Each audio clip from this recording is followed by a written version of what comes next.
Yo, it's the GoGo Joe Show!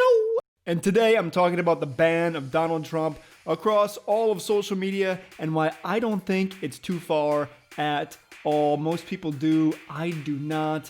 Let's talk about it. Let's talk about it. Here we are. Donald Trump has been banned from social media, Twitter, Facebook, Snapchat, MySpace, TikTok, the ironic TikTok, since he tried to ban them. We got the ban hammer first. Trump gone off of TikTok. He's gone off of all social media, except I think Pinterest, but what was Donald Trump pinning? McRibs and Whoppers? No, clearly he didn't have a Pinterest account. I'm not going to go over the events leading up to Donald Trump's kickoff of social media. If you don't know, he incited an insurrection attempt at the U.S. Capitol by egging on a crowd of right-wing extremists who then thought they could invade the Capitol and overturn the fair election of Joe Biden as president. Most people, after they found out about this ban post-insurrection, were talking about how they've gone too far and they hold too much power, which I acknowledge is true. These companies do hold a lot of power and they do need to be held accountable through antitrust laws being broken up and other regulations. For sure, they need to be held accountable. Even with a free market, we need more competition. Especially with a free market, we need more competition. However, in my view, these social media companies, which have really had a meteoric rise in the past decade,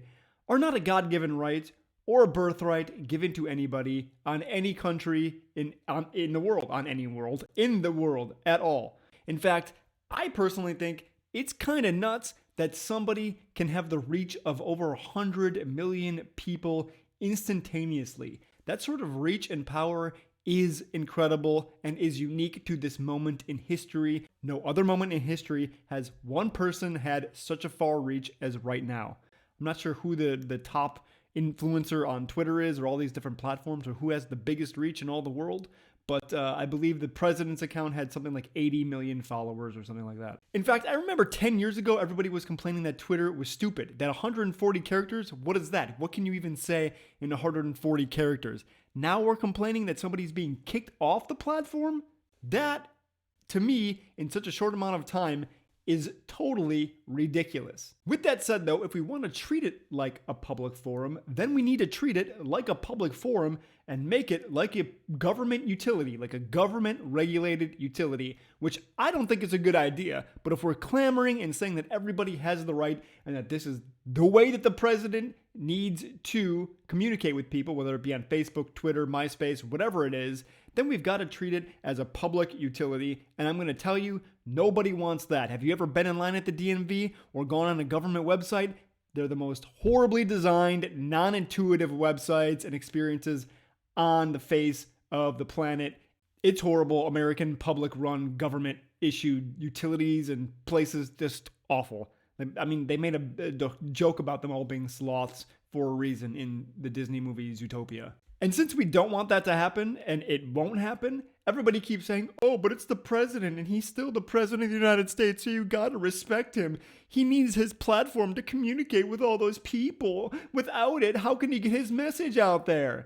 I want to make a real quick analogy about that particular complaint. Let's talk about a comedian named Louis C.K. You may remember him as a portly 40-year-old balding redheaded comedian who had shocking punchlines about dead babies or fucking grandmas, whatever it was. You may also remember that he had a fetish for public masturbation while standing in front of a door so people within view could not exit the room and had to enjoy his show. He especially liked to do this to females. And when it finally came out that he was doing this, he got canceled. As a result, comedy clubs stopped booking him, bars stopped booking him, his shows were canceled, producers didn't want to work with him, directors didn't want to work with him, his casting agent dropped him. He was effectively deplatformed.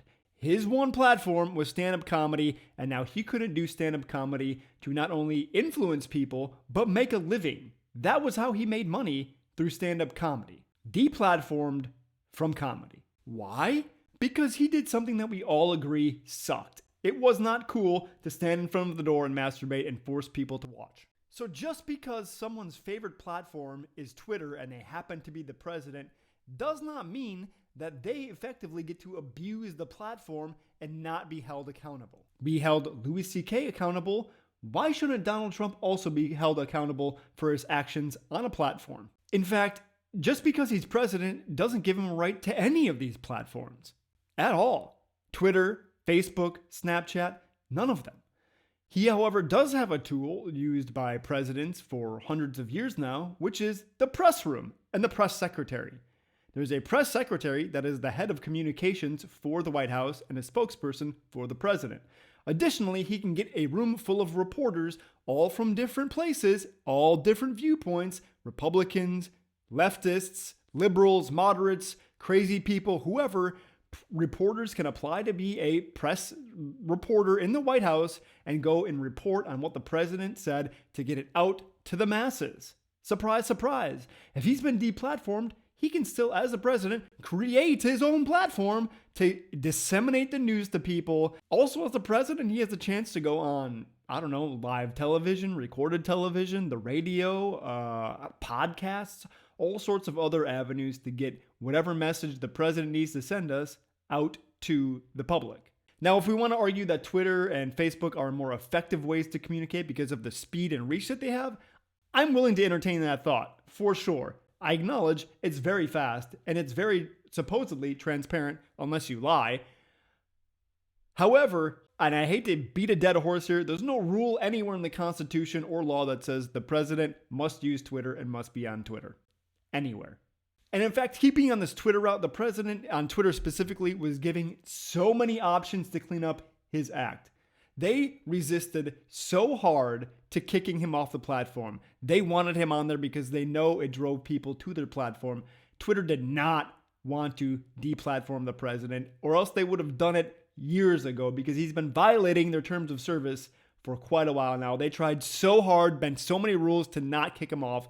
So I don't think this is setting a bad precedent because he was breaking the rules. And everyone's like, oh, but what about the Crown Prince and Vladimir Putin is on Twitter? Motherfucker, don't bring that up to me unless you got receipts. If you're going to come to me with that nonsense, bring me receipts and show me their Twitter account. Because guess what? I looked up their Twitter accounts. And you know why they're still on the platform? Because they're boring.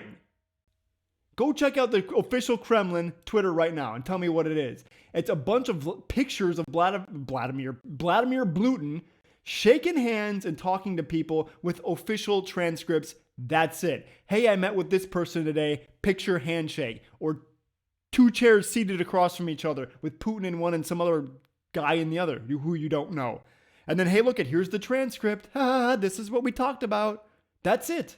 That's what he's doing on Twitter. Now, if he's doing some other shady shit on the side, under pseudonyms or under other accounts, whatever, his official account shows him doing the most boring, asinine stuff and announcing the most boring things about Russia. That's why he's still on the platform. The same goes for whatever, the Crown Prince of Saudi Arabia. You go look at any of their accounts, you know what they're doing? The same shit as Vladimir Putin. They're keeping it in the rules of the platform, and that's why they're not getting kicked off of it. Most of their tweets aren't even flagged with misinformation tweets like they had to do with Trump.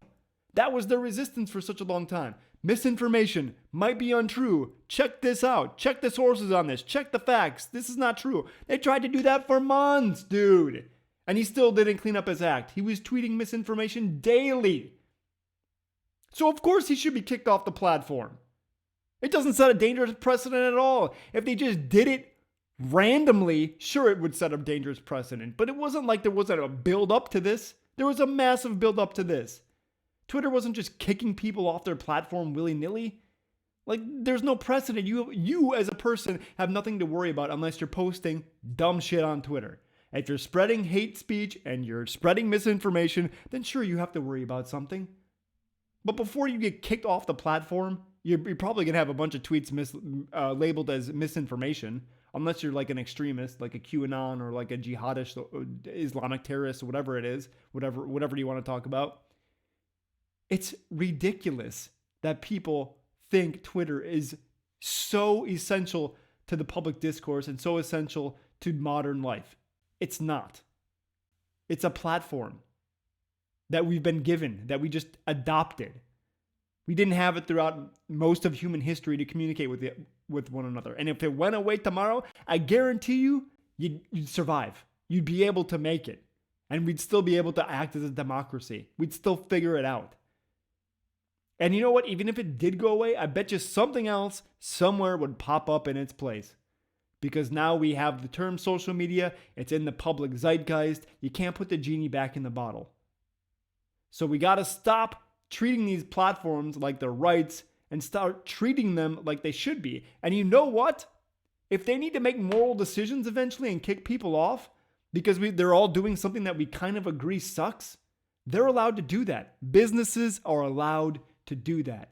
What some people think is more frightening is the fact that AWS, Amazon Web Services, completely banned Parler from their service. Just kicked them off, deleted their data. Goodbye, see you later. Tell mom I said hello. Goodbye, data. It's gone. Parler completely removed all traces from the internet, except from that, one hacker that backed everything up. But other than that, completely removed from the internet by just unplugging a server. Some people say that's a lot of power. I agree, that's a lot of power. But some people also forget that we live on a planet with lots of different countries with lots of different laws. So you know what happened already is that Parler partnered with some server somewhere else in the world, and now they're starting to be built back up again.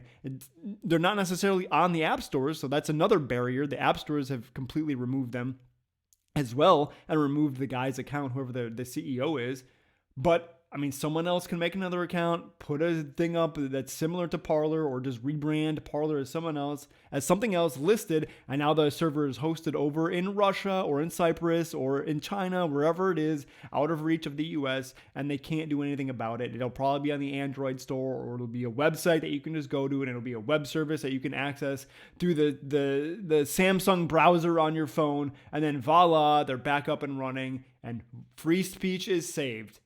So, why people get so uppity about this stuff and so ridiculous and that they've gone too far, I completely disagree with. It's not violating First Amendment rights. In fact, when you're telling a platform to carry a message, you're violating the First Amendment right. If you're saying they have to carry Trump's message, guess what? They don't have to carry Trump's message, just like they don't have to carry Xi Jinping's message. You just don't have to. That is a violation of free speech. These platforms haven't gone too far.